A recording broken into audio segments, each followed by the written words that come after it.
Seeing the signs. Seeing the signs. If you're driving in your car and the light comes on that says, check engine. You know, if you're like half of the people in the world, you just ignore it and carry on going. But that check engine light is your friend, they tell us. It tells you that there's a problem. You can't see the problem. You may not be able to hear the problem. You might otherwise never be able to perceive the problem. But the check engine light says to you, there's an issue. Maybe beneath the scenes or behind the scenes, you see. The light tells you that everything isn't as it should be. If you are driving down the road and it is -2 or -3 degrees and you see a sign that says, bridge freezes before roadway, well, you know that you better slow down. That sign is your friend. It's telling you about a reality. It's there to help you, you see. The sign is there to help you. So that's the check engine light, and I think I spoke about that a moment ago, so there's not a lot of point repeating that. And I just don't know why I've got to click this 5 times in order for it to go. So I'm just letting you know that there's an issue in case I toss it your way. Oh, there we go. There's a delightful picture. This is intended to be a documentary-style picture, but I'm going to speak about something really awful. I got an email recently from a friend of mine in another time zone. This is back in the United States, and she said, did you hear about the shooting in Christchurch? And I had not. And to learn about that was just really difficult. She emailed me back and she said, was your family affected? I said, they're all my family. You know what became really hard to swallow later is that it became very evident that people had missed warning signs indicating that the man in question was a troubled being or was, simply put, trouble.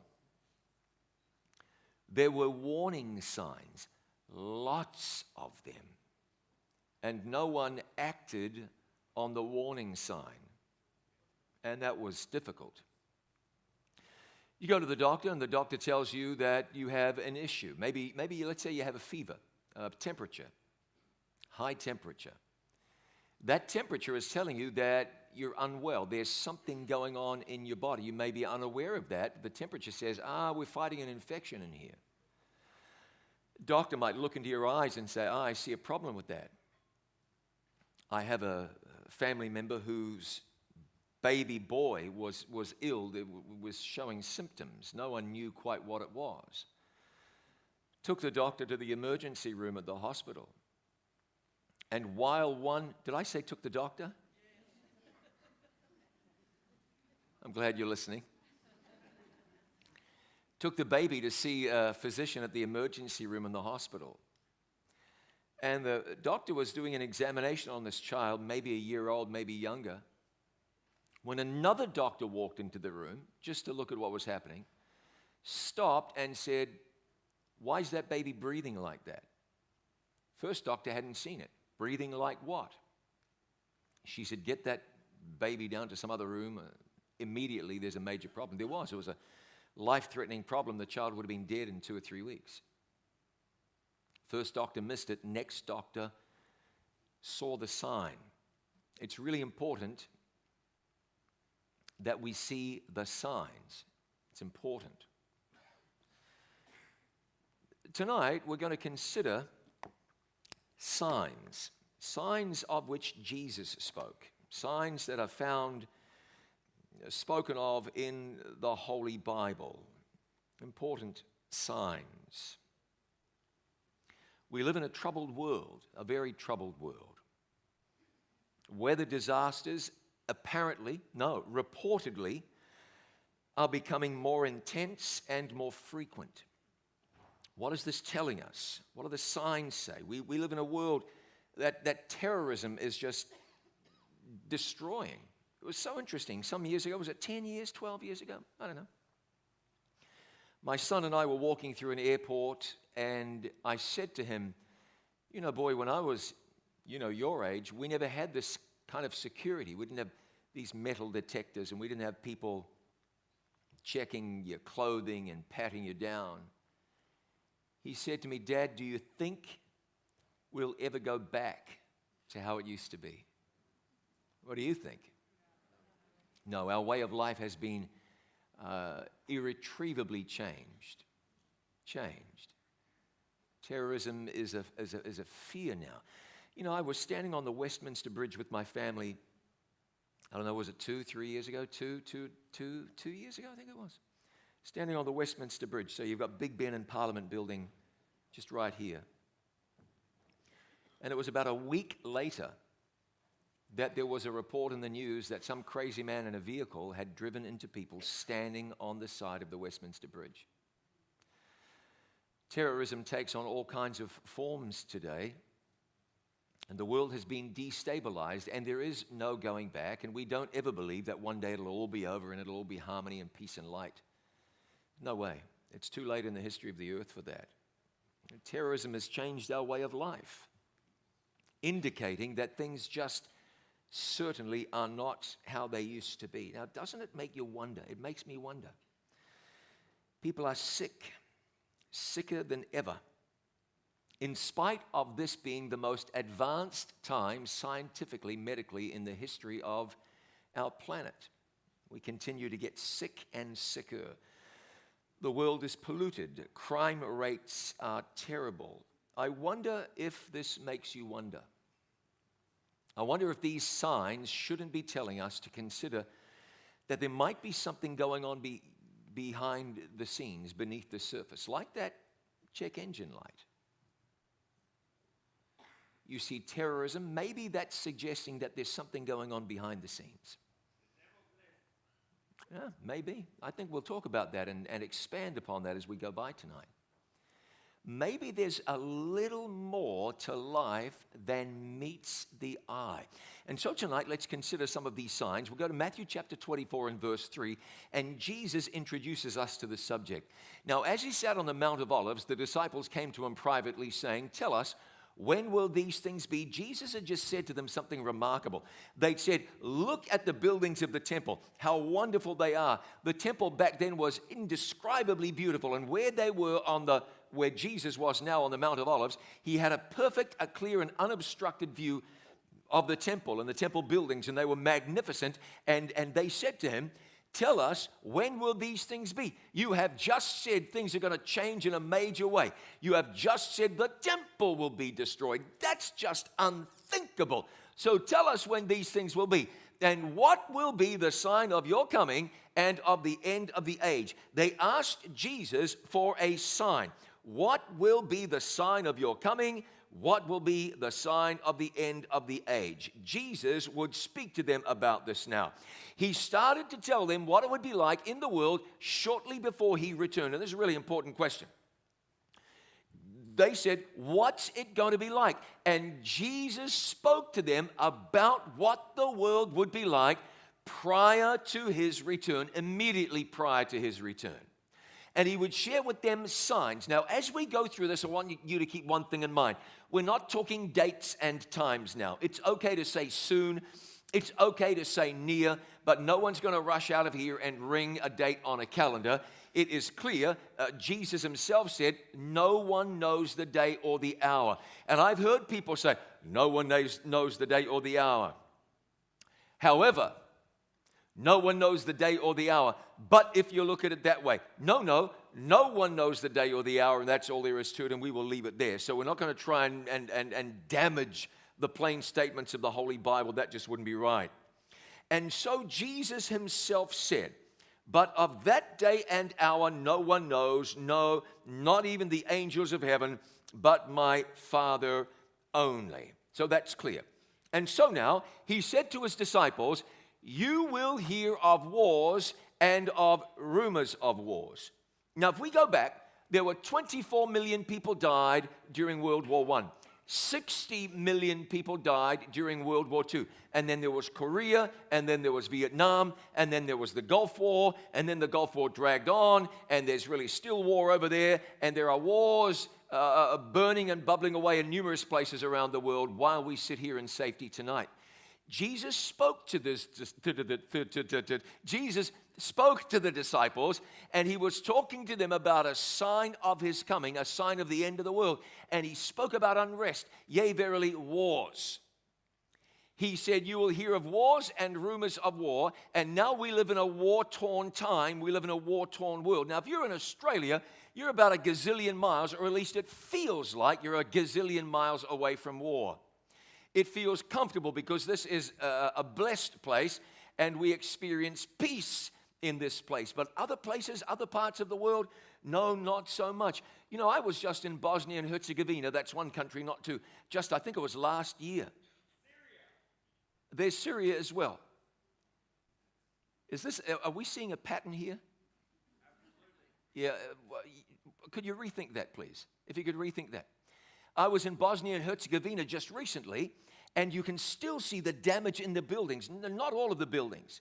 The Sarajevo roses, this is where mortar has exploded. They filled it in with red resin. It looks almost attractive, but that's in the most perverse way. And certainly there's Syria. I've just come back from Lebanon, over the border from Syria, meeting Syrian refugees who told me about living in Aleppo, but having to flee their country because war broke out in the street outside their house.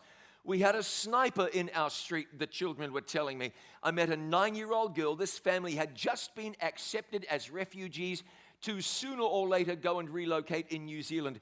And the little girl said, all I want is my own bedroom, and I want to be safe. Now, you might have said the same when you were a kid. All I want is my own bedroom. I said that for about 10 years. But I never did have to worry about being safe, except for my next oldest brother. But that's not the kind of safety this little girl was talking about. We live in a war-torn world. Hard to imagine here, but in other places in the world, it's really, really easy to imagine. Now, the Bible speaks here, and Jesus went on and said in Matthew 24 and verse 32, now learn this parable from the fig tree. When its branch has already become tender and puts forth leaves, you know that summer is near. When Jesus spoke about wars and rumors of wars, could he have been speaking about this day? Yes, he could. If he wasn't speaking about this day, it really makes you wonder what he had in mind if this day was not what he was thinking of. In verse 33, so you also, when you see these things, know that it is near, even at the doors. It is clear that while God does not want us speculating or prognosticating about the day or the hour, he certainly wants us to keep in view the nearness of the return of his son Jesus. The signs mean something. What do they mean? Now, I don't want to get ahead of ourselves here, but let's get to the end of the story. In Luke chapter 21 and verse 28, Jesus said this, now when these things begin to come to pass, look up and lift up your head. Why? Because your redemption draws nigh. It's important that we watch these things. Jesus said, even though it's something as dark, even though it's something as foreboding as wars and rumors of wars, you can know that your redemption draws nigh, and that's hopeful. So, please know, we aren't here tonight to talk about doom and gloom. We're here to talk about context, because if you read the Bible, it will tell you when you get to the book of Revelation that we have some real trouble coming. Armageddon, the 7 last plagues spoken of in Revelation chapter 16. In Revelation chapter 13, Antichrist arises and people will not be able to buy and sell. It's not science fiction at all. This is Bible prophecy. And so when you consider the fact that Daniel said there will be a time of trouble such as never was since there was a nation, how do you get through that? Jesus said, when you see these signs, when you see these things, don't be downcast, don't be disconsolate, don't be discouraged. You can know that your redemption draws near, and that's about the best news that you could ever receive.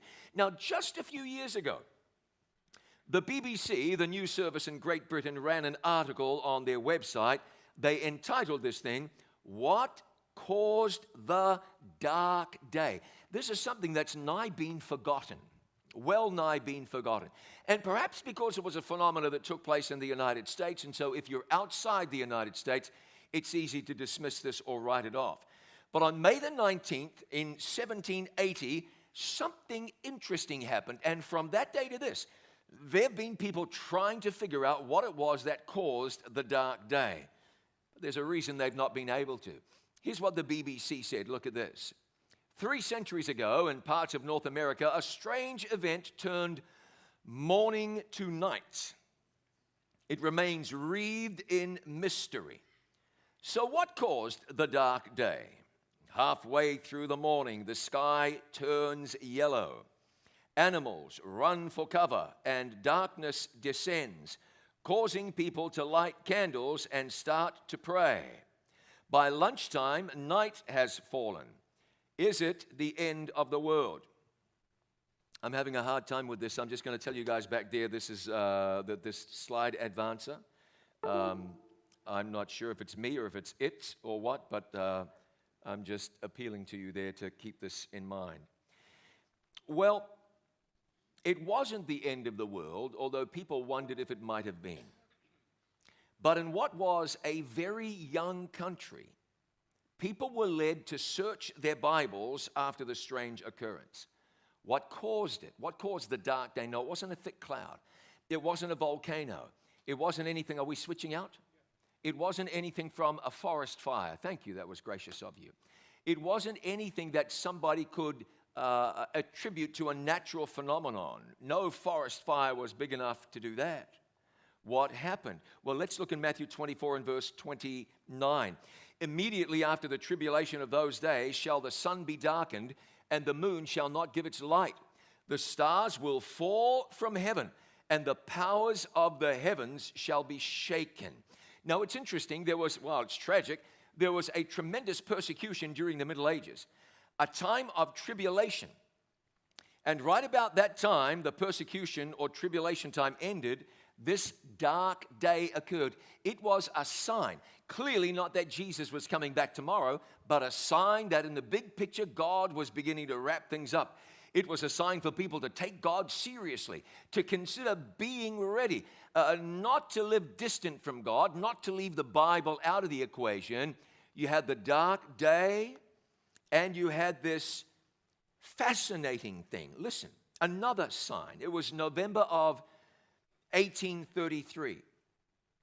It is calculated that about 30 meteors per second were seen in the sky. 150,000 of them at all. One person said, the very heavens seemed to be ablaze. Being as the second great awakening was underway, a religious revival in the 19th century. One newspaper, the Pittsburgh Gazette, wrote, some say it looked as if the heavens were pouring down showers of fire. Others that it resembled the falling of brilliant and burning snow, not an occasional spit here and there, but as it would look in a storm, save only that the flakes flew in an opposite direction to the wind. Now, what did Jesus tell us? Now, when these things begin to happen, look up, lift up your head. Why? Because your redemption draws near. God was shaking, gently prodding a stupefied world. He was saying, you know what that is? This is mentioned in the Bible. And so why does that matter to you? Because the God of heaven would have you think about eternity. God would have you and succeeding generations realize that we're living on the edge of tomorrow, the tomorrow of eternity. These signs were given to arouse a sleeping world to spiritual realities. The reality of a God in heaven, the reality of a Jesus who will soon come to the earth, and the reality of earth's final and great crisis. Jesus said in Matthew 24 and verse 7, there will be famines, pestilences, and earthquakes in various places. In the last decade alone, there have been at least a dozen famines or food crises affecting millions and millions of people. The United Nations says that 1 person in 9, that's better than 10%, doesn't get enough food to live a healthy, active life. If you're living in a place of comfort, here in Australia, 100 kilograms of food is wasted per person per year. 220 pounds. That's a lot. But in other parts of the world, there is simply not enough food getting to the people who need it. One child dies every 5 seconds from hunger-related illnesses, while a third of all the food produced in the world is lost or wasted. When Jesus mentioned famines, he was speaking about a day that resembles the day in which we live. He talked of pestilences, disease epidemics. When Magic Johnson came down with AIDS a number of years ago, there were basketball players who refused to take the court with him. And you might remember that. Well, Magic Johnson is alive and well today, running a business empire. He just resigned from his position with the Los Angeles Lakers for, I don't know why. Mate, give us a break, eh? Today, you don't hear so much about AIDS, even though, can you tell me how many people die per year from AIDS? 1 million. Calculate how many people that is a day. I'll tell you how many it is. It's a lot. A lot. Jesus spoke about pestilences, disease epidemics. Nothing good about that. And so we have the diseases such as AIDS. We forget diseases such as cancer. You know somebody with cancer. You know somebody who had a heart attack or died from heart disease. You know somebody dealing with diabetes. What in the world? 150 years ago, you wouldn't have known anyone who fell in any of those categories. And Jesus speaks of pestilences he had today in his sights. Add to that the new diseases. Ebola, terrifying disease, which seems to come and go in Africa, but right now it's back in the Congo and places like it. And there's mad cow disease, and there is SARS and avian flu and all these kinds of things. When Jesus spoke about pestilences, it seems he had a day in mind very much like ours. What if that's the case? If it's the case, then when they said to Jesus, tell us what it's going to be like in the end of the age, Jesus must have been saying something like 2019 is awfully close to the end of the age. Jesus spoke about illnesses and diseases and pestilences and trouble in this world, the likes of which, well, we just sort of get used to it. We just do. And then in verse 7, he spoke about earthquakes as well. Jesus said, you can expect to see earthquakes in Earth's final days. If you don't live in an earthquake zone, and Australia, even taking into account what happened in Newcastle a few years ago, Australia, you typically think that here you're out of trouble. Across the Tasman, fairly and squarely in trouble. New Zealand sits on the Pacific Ring of Fire. New Zealand, Papua New Guinea, Indonesia, Japan, eastern Russia, Alaska, down the California coast, and so on, into even Central America to a degree. Massive earthquakes. One earthquake so big, it measured 9.0 on the Richter scale recently, moved an entire island in Japan 6 feet. The whole thing moved and caused a tsunami that swept away thousands upon thousands of people and caused hundreds of billions of dollars worth of damage. And now you can think about earthquakes in Iran and China and Chile, and I mentioned New Zealand and other places. There was an earthquake in Haiti a few years ago. 220,000 people died as a result. The tsunami in Asia a number of years back, not that many years back, 230,000 people dead. We had never seen anything like it in our lives. Hurricanes Katrina and Rita, never seen before. The scale, the damage, the relentlessness of the pounding of the weather, the loss of life in that part of the world. Never seen anything like it before. The worst ever. And you know what is interesting to me? People are starting to notice this. And I'm not referring simply to Christian believers. Non-Christians, unbelievers, the most secular people are starting to recognize this.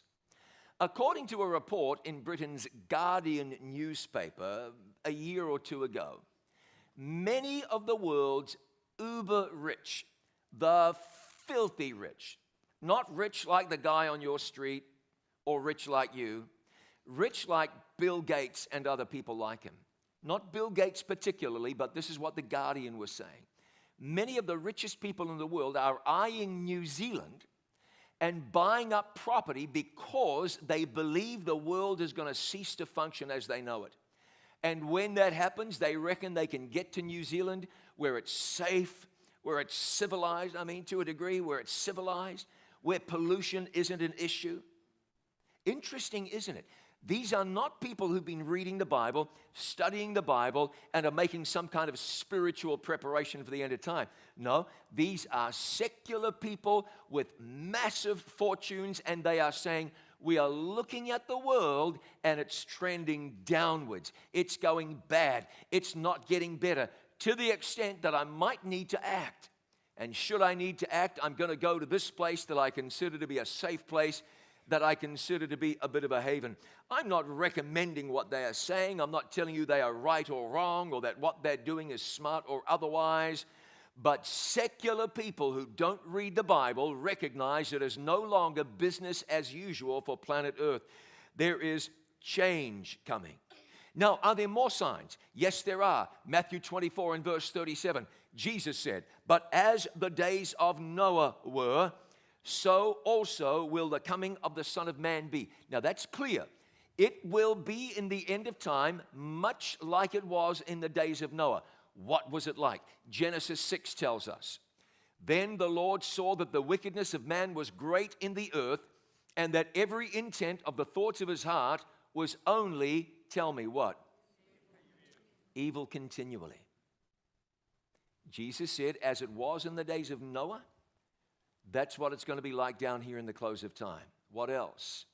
"The earth also was corrupt before God, and the earth was filled with" what? Does it sound like the day in which we live? It does, doesn't it? As it was in the days of Noah, evil continually and filled with violence. Did you ever think that a man would take a gun and kill 36 people on the island of Tasmania? Did you ever think that? And that's ancient history now. No one thought that that would happen. You might think it would take place in Detroit or Baltimore or Newark, New Jersey, but never Tasmania. Never. Did you ever think that someone would take a gun and explosives and kill 70 people in Norway? Norway. You've seen those same articles. The best places in the world to live. Norway's right up there. It's a really great place to live if you like winter. Because the winter is like 13 months of the year is winter. I don't understand those things. San Diego, I think that would be better. Tonga, that would be better. A man in Norway, 70 people dead. Can you imagine that? No one ever imagined that in sleepy old Christchurch, New Zealand, 51 people now could be shot dead by a madman with weapons. And today, of course, the criminals are so sick that they're not content merely to commit the act. They want to broadcast it on Facebook or something so that the entire world can see. I can't even get my mind around that. Now, again, we're not talking about inner city violence. We're talking about violence in the least likely places. You cannot escape it now. That doesn't mean that you're going to become a victim. I don't mean to be alarmist. But you can't escape it. It's everywhere. Jesus said before he returned, the world would be filled with violence. Do you remember when this happened? Can you tell me where that was? Columbine, which is just outside of Denver in Colorado, 1999. And this happened, and we said to ourselves, oh my goodness, kids with guns shot up a school. Now, I've got to be careful how I word this. I was going to say thankfully, but it's not the right word. This is not a phenomenon that really affects Great Britain or Australia or New Zealand or Canada. It certainly affects the United States. When this occurred, people said, oh my, this is the end of the world. We can't get worse than this. And now school shootings are, in the most bizarre way, a fact of life in the United States of America. And then a guy with a gun ascends a hotel building in, where was this? Las Vegas, Nevada, and killed all kinds of people down there at a concert. Filled with violence.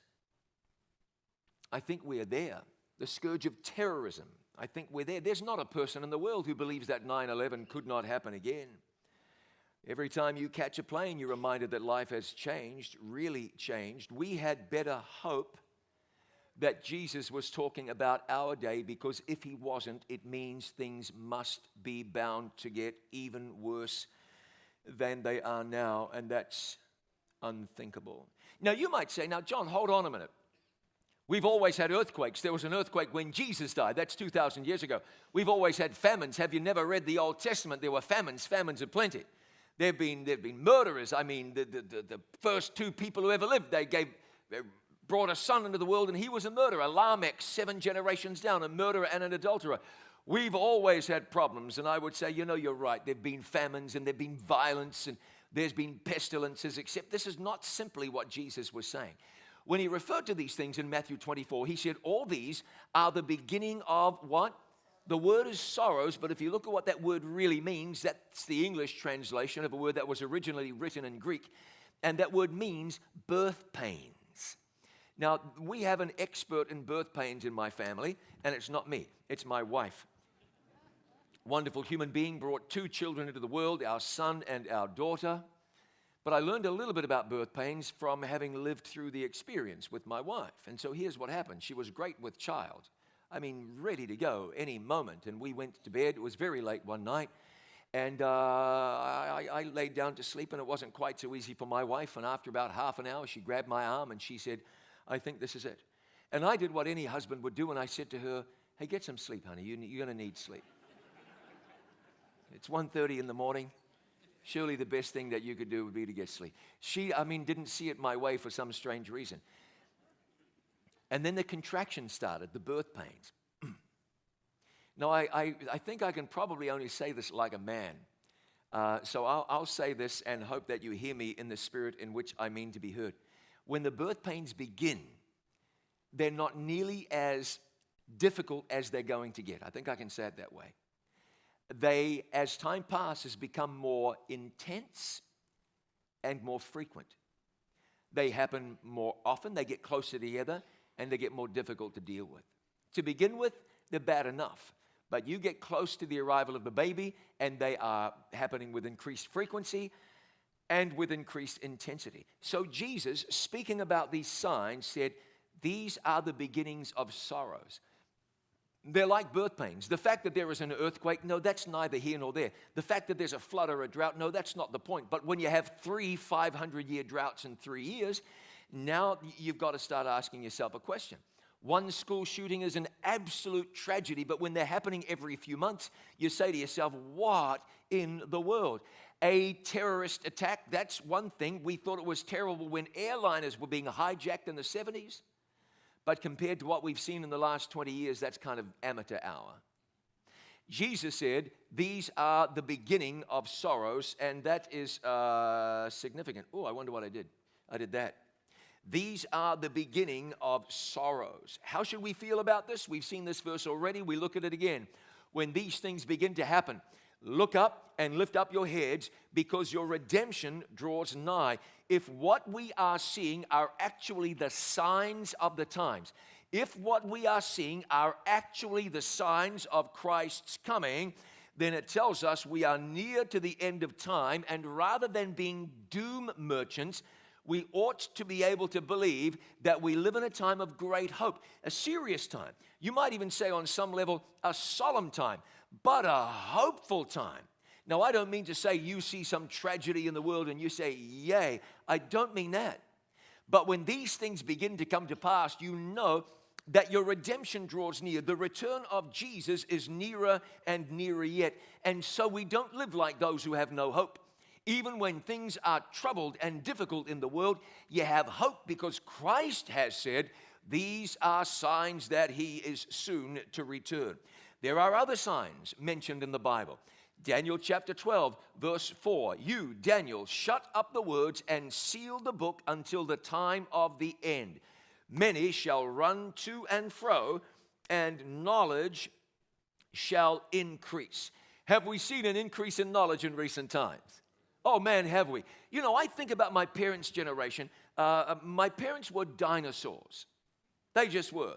They were from another era, maybe the Jurassic era. My father didn't understand my music. Dad didn't understand the way we dressed. There was just this generation gap. It was vast. And I said, we're bringing children into the world.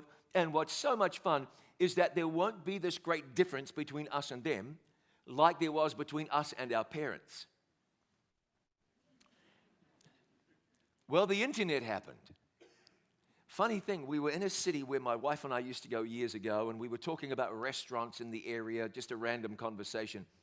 And the kid said, when you used to come here for work events, how did you find a restaurant to eat at?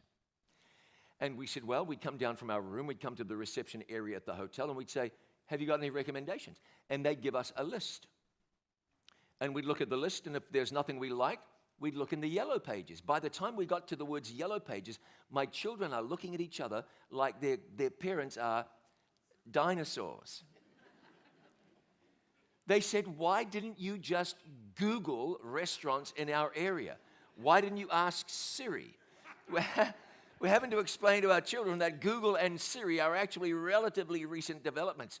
You mean you would go to a restaurant without reading reviews first? It was a long time ago, kids. It was a long time ago. Have times changed? Man, they've changed. I sat on a plane once. I was flying back from Australia, actually, to Los Angeles, and the guy sitting next to me was a big shot in the telecommunications industry. The reason he wasn't sitting in first class is because he went standby, and they didn't have a first class seat. So I was sitting next to this very high-end man who owned a professional sports team and all of the rest. I said to him, where is communications going? Tell me where the industry is heading. And he said something really interesting. He said, there is just so much information now. He said, the people who are really going to get ahead of the curve are the people who figure out how to use and make manageable all that information. And what have search engines done? And what has Google done? And Facebook amassing information, even information that you didn't want them to have. They're amassing. There's just so much information these days. Knowledge has increased. Look on the left of the picture. What you're looking at being loaded into an aircraft is a hard drive from a computer. That right there. It is a 5 megabyte hard drive. You couldn't even write your name in 5 megabytes, hardly. So this little flash drive next to it, even this is out of date. It has 1,638 times the storage on that little flash drive. My phone is a large amount of storage on there. On this, 50,000 times more than, probably literally 50,000 times more storage on my phone than on that hard drive, which weighed half a ton. Now, this is a generation ago, but the Bible said that knowledge would increase. Now, let me be fair to the text. We ought to be true to the text. I believe the primary application of that text is speaking about spiritual knowledge. Let's consider that. You go back 500 years, you couldn't even get your hands on a Bible. Depending on where you lived, if you had a Bible, you would be put to death, maybe burned at the stake. In fact, I've stood at the spot in Coventry, England, where people were martyred because they had on them the Lord's Prayer written out in handwriting. You're not allowed to have that. We now burn you at the stake. It was quite the time to be alive. But then came the Reformation, and then came Johannes Gutenberg and the printing press, and now the Bible is everywhere. Whereas people didn't have the first clue about the Bible. Now we have seminaries and scholars and Bible commentaries and Bible commentators.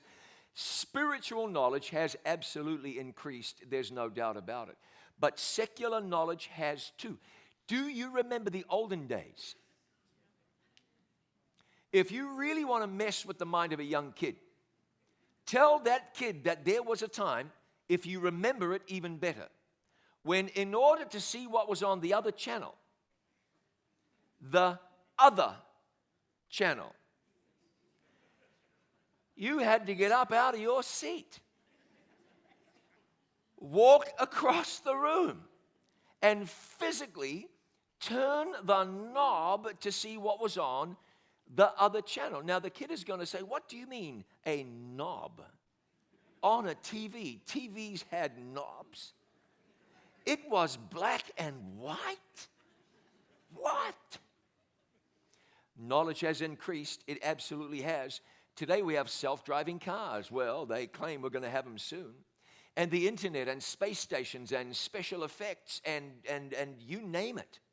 Knowledge has increased. And Jesus himself said that this would be a sign of his impending return. I remember my friend Clayton, my friend Clayton and his wife and their little boy, they came to our house, and we had a relatively long driveway, but not a long driveway. And it was time to do something manly, and so me and Clayton and the little boy piled into his car. We were going to go to the hardware store and buy something that made a loud noise. And we got in the car, and he put it in reverse, and he backed down the driveway and out into the street, and a little fella in the back seat in his car seat said, "Daddy, are we nearly there yet?" You consider some of these things that the Bible is saying and consider the world in which we live, and I wonder if it's time for us to say, are we nearly there yet? Well, based on what Jesus said, yes, the answer is we are nearly there. And the greatest event ever spoken of in human history since the creation of the world is going to take place. We have every reason to be hopeful, but do consider this warning. It is an important one. Jesus said this, "Take heed that no one does" what? Tell me. Deceives you. "For many will come in my name saying, I am Christ, and they will deceive many." Have we seen that in recent years? I remember being in a little town in California. It was a town where Jim Jones had lived and had pastored a church in this little town. It was a town of, I think it was called Redwood Valley, up north of Ukiah, north of San Francisco in Northern California. And there was Jim Jones, who led his followers to Guyana, 900 of them, and then tragedy occurred. This was a fellow who believed that he was the Messiah. He was the Messiah for them. There are others who claimed to be Christ, well-known individuals down through time who have led people astray. Now, it's not every day when someone claims to be Christ, you would think that people wouldn't be deceived, but unfortunately, that's just not the case. It's just not the case. So here's what I want to encourage you to do. Make it your business to read the Bible. Make it your business to be in touch with God. Make it your business to dig into the Word of God so that you will have the assurance that you'll never be deceived, that you'll never be led astray. It must not happen to you. Here we are at a seminar presentation where we gather around the Bible, acknowledging that there's a God. Certainly we may be at different places in our experience, but we know enough to know that we mustn't ever be deceived. You don't want to ever let somebody else be your spiritual guide. You don't ever want some spiritual leader of any kind to have the final say in your experience. I certainly don't want that place. You shouldn't afford that to anybody. Let God be your guide. Let the Spirit lead you. Let the Holy Bible be your authority. Now, someone's going to say, how do you expect regular folks to understand this complicated Bible? You know, there are parts of the Bible that certainly do appear to be complicated.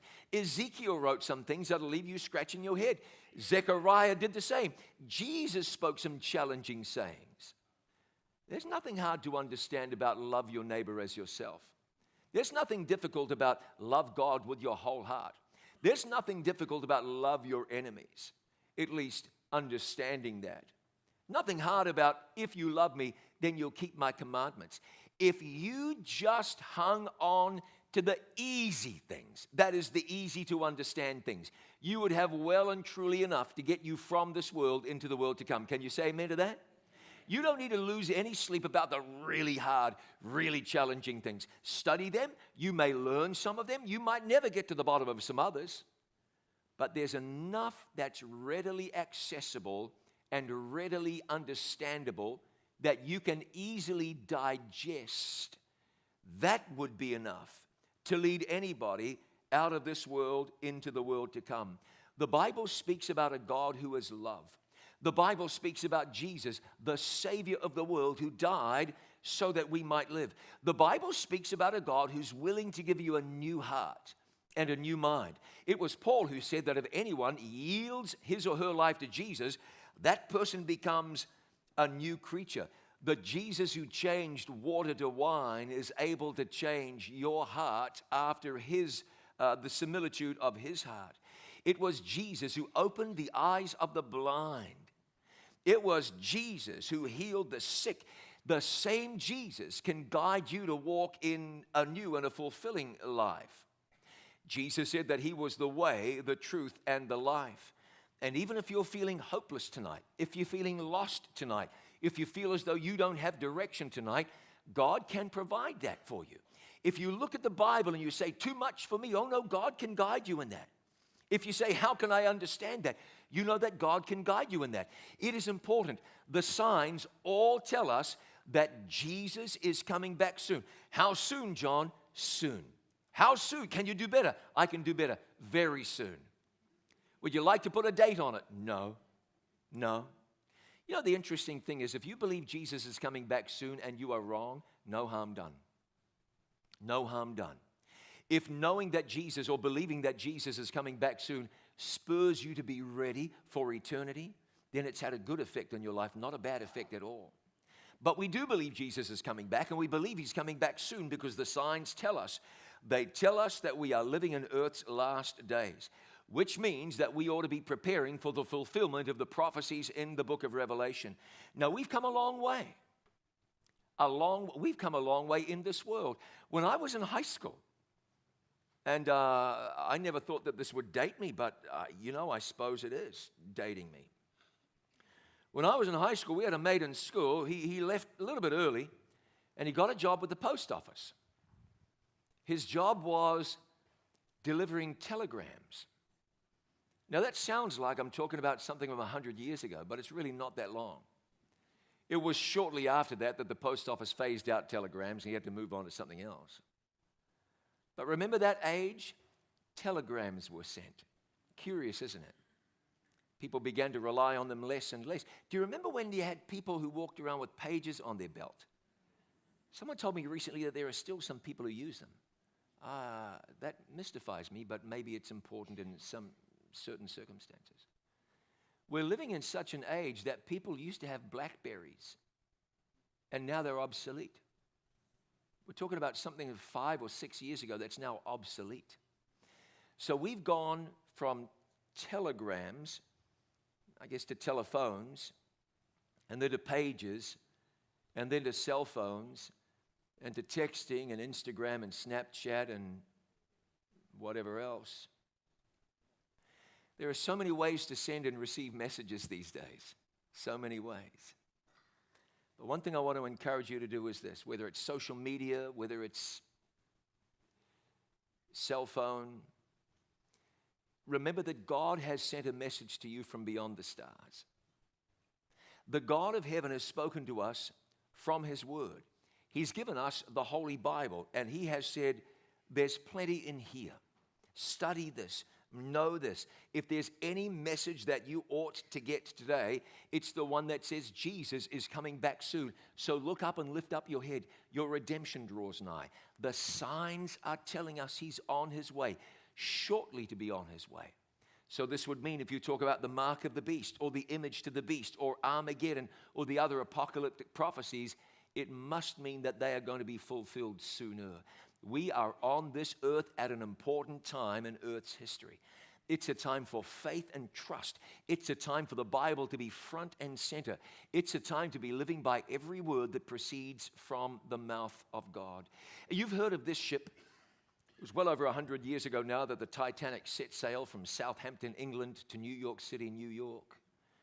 And in spite of the fact that the Titanic received multiple warning messages, every one of those warning messages was ignored, every one, until suddenly an iceberg appeared right there in the path of the Titanic, and there was a bump and a scrape and a 300-foot-long gash, and the Titanic ended up sinking to the bottom of the Atlantic Ocean, and so many people perished.